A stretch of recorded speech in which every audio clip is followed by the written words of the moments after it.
Jennifer Goodman with Good Life Realty, and I'm here this evening with the Steve Zagorski team. Welcome. Thank you. Well, thank you. So, let's start. Tell me a little bit about yourself. Where did you grow up? Well, my name is Caitlin, and I grew up in Beaver Creek, Ohio. So a little bit of a northern transplant down here to Texas. How long have you been in Austin? About 2 years now. Yeah, 2 years, January 1st, and still acclimating to like the cedar fever and things. So. In winter, like today, Winter. where it's like 70 degrees. Yep. All right. Well, This is I'm Celeste, Celeste. Yeah.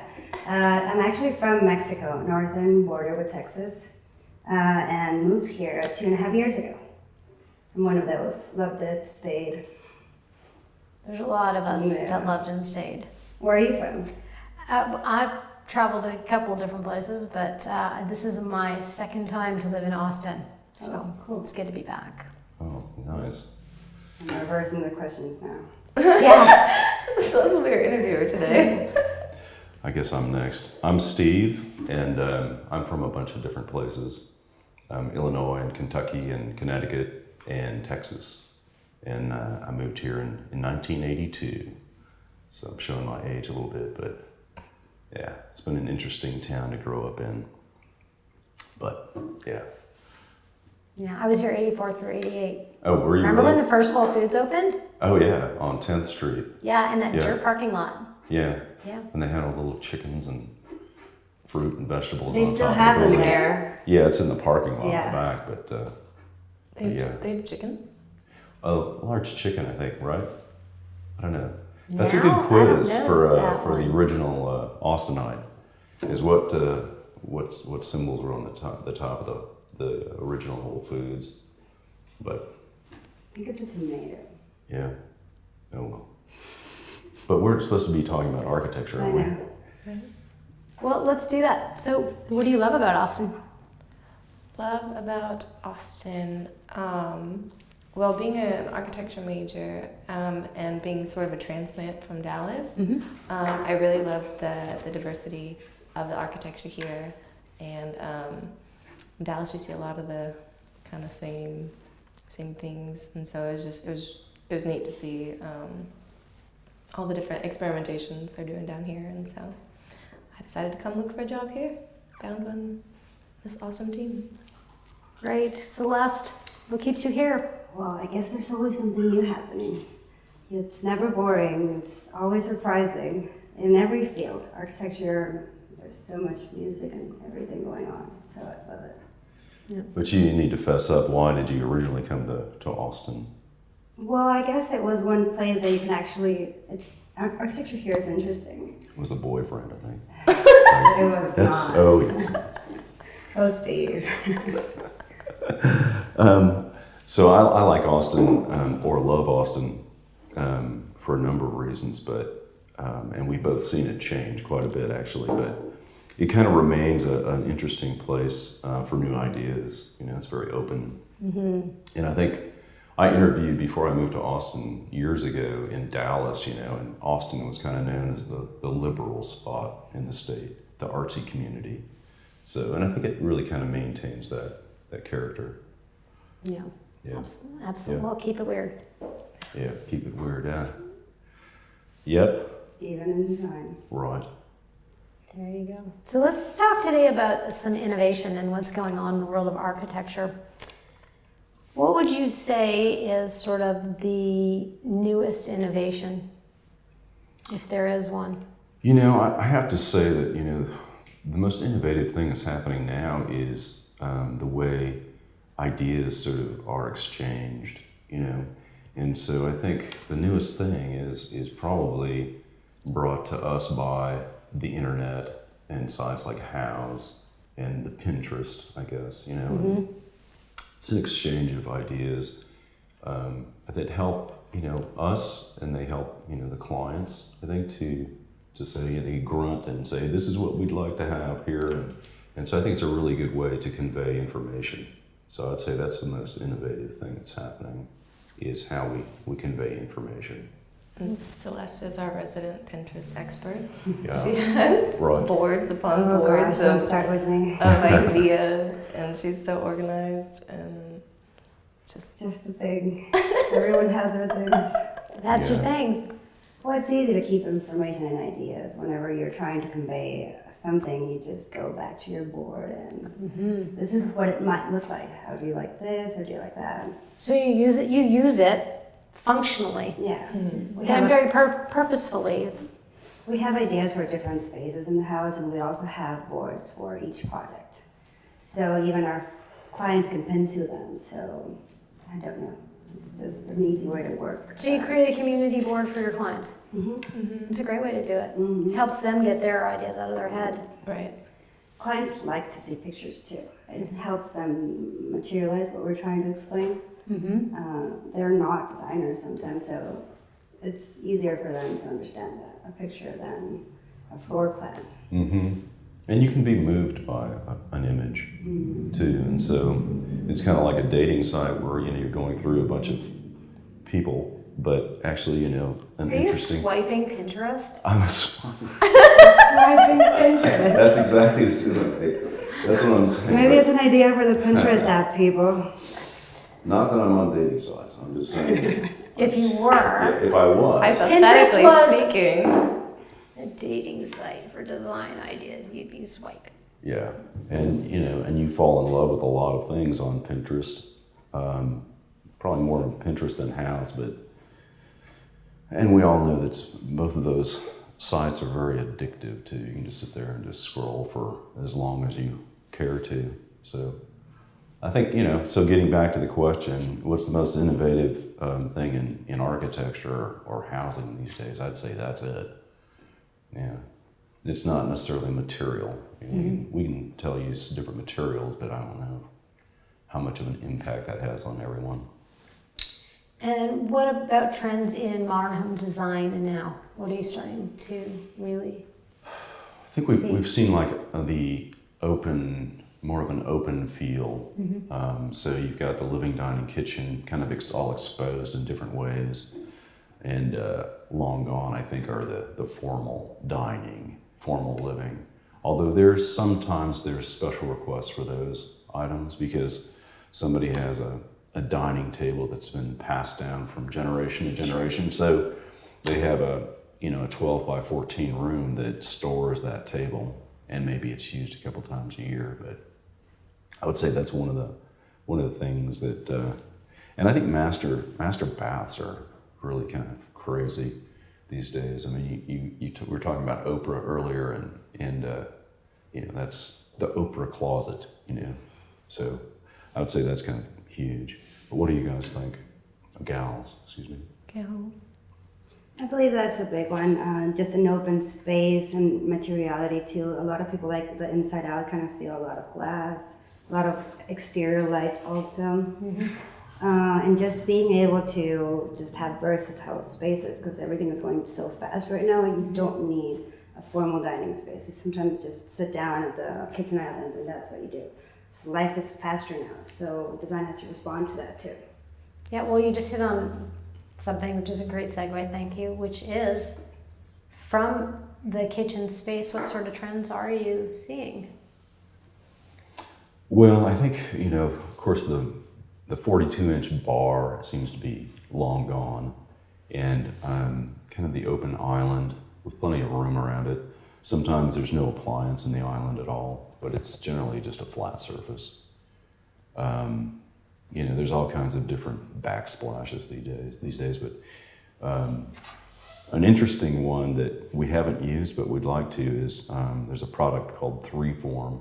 It's kind of an acrylic product, but kind of waiting for the right opportunity to use that. Maybe as a backsplash, yeah.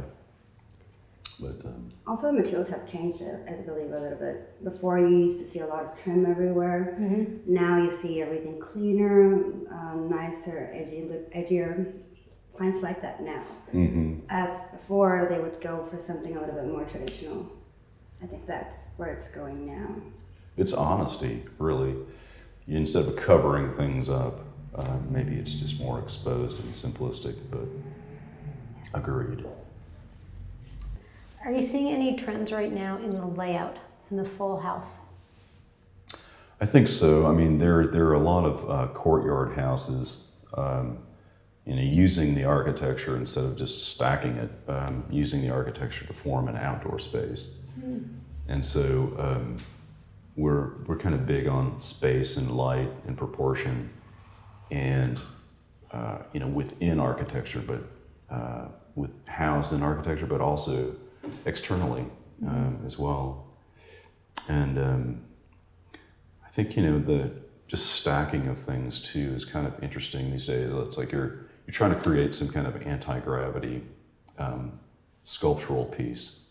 So you have some heavy things on the top and some glazing down below that kind of lets it float. I guess I don't know. I guess we can talk about a little bit of the versatility of the space. Like if you have an open space, it can be one thing and then can be used as a different thing at the same time. It has that flexibility. Stuff can open or close. So Flex space. at one time it can be used as one thing, and then needs change too. So you can just rearrange something and you have a nursery. Right, the office in the nursery. So I think that's opening it up a little bit more, just because of the need and the clients or the type of people that are moving to Austin too. No, that totally makes sense. So when you think about those clients, moving on to that, do you feel like you have a signature style?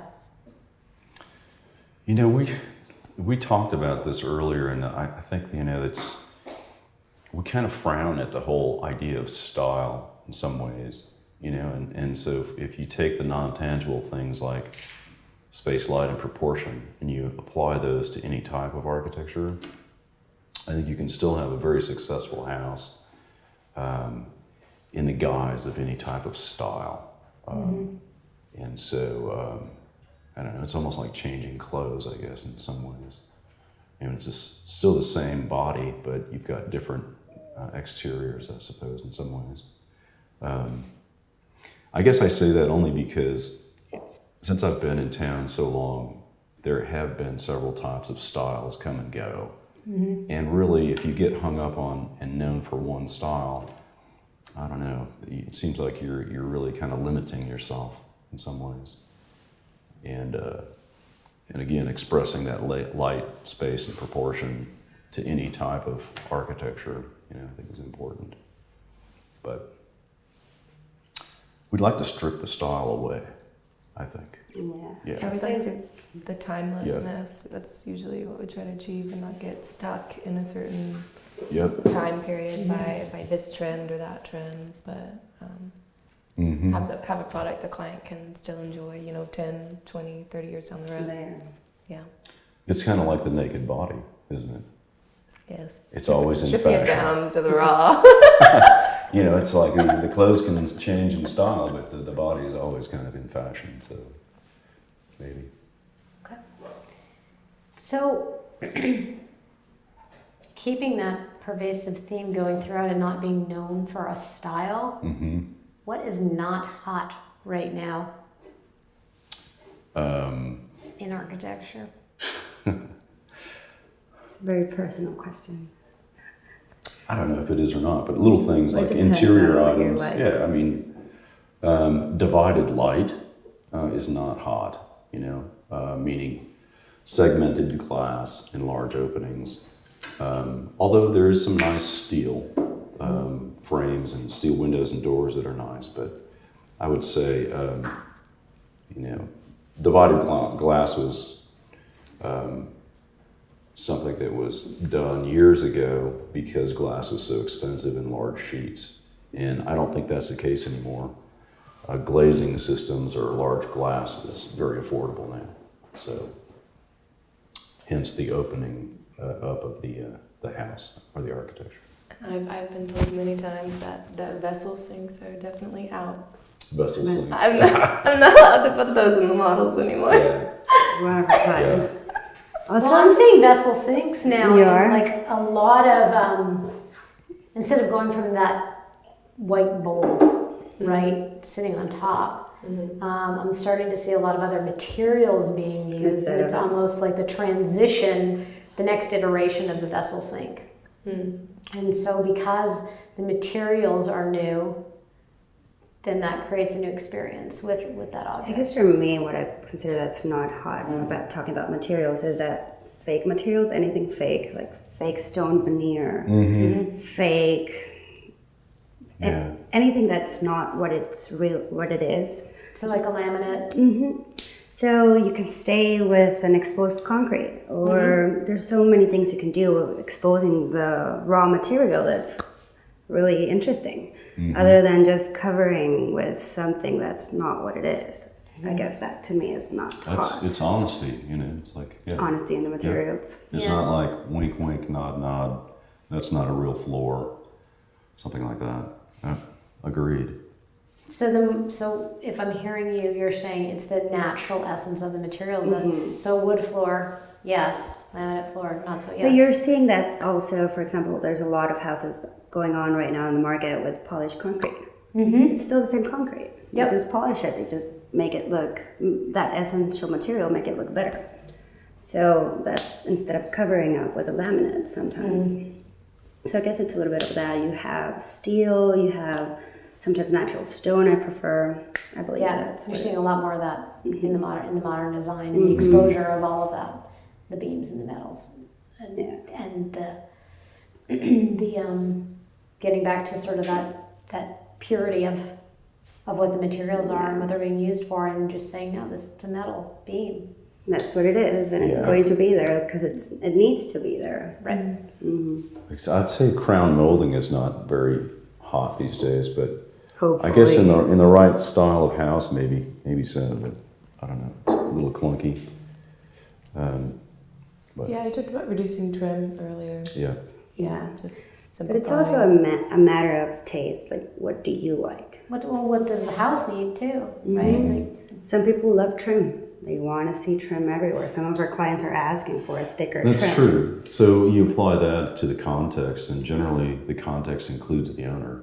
And if the owner wants crown molding, that's fine. It really doesn't affect the space, light, and proportion. It may be a little more articulated than we like necessarily, but I wouldn't stop someone from using it. So. Okay, great.